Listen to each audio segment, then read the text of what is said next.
За сутки в коме плюс 36 новых случаев заражения COVID-19. Данные на 8 июня опубликовал Роспотребнадзор. Всего федеральным референс-центром лабораторно подтверждено 1600 случаев заболевания новой коронавирусной инфекцией.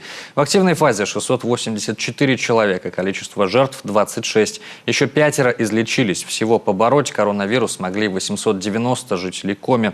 Республика находится на 62-м месте среди регионов России по количеству выявленных случаев заболевания коронавирусной инфекцией. А в медучреждениях Воркуты будет увеличено количество койко-мест для пациентов с COVID-19. Основная часть заболевших в Заполярье – трудоспособное население.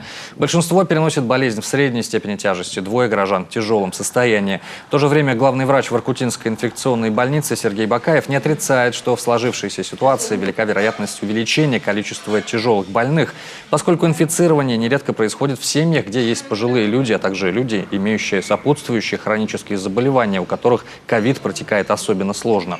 В рамках укрепления материально-технической базы лечебное учреждение получило 4 новых аппарата ИВЛ, средства индивидуальной защиты для медперсонала и необходимые лекарственные средства. Ожидается поставка в город кислородных концентратов, что позволит увеличить количество койко-мест, оснащенных кислородом, с 39 до 59 единиц.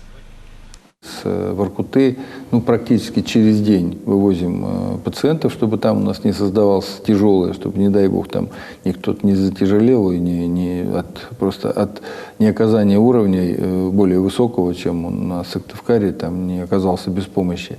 А вот дополнительно туда поставляем медоборудование, туда полетят в помощь доктора, потому что доктора, к сожалению, тоже у нас там болеют, и поэтому будем усиливать там неврологами сотрудников Воркутинской больницы.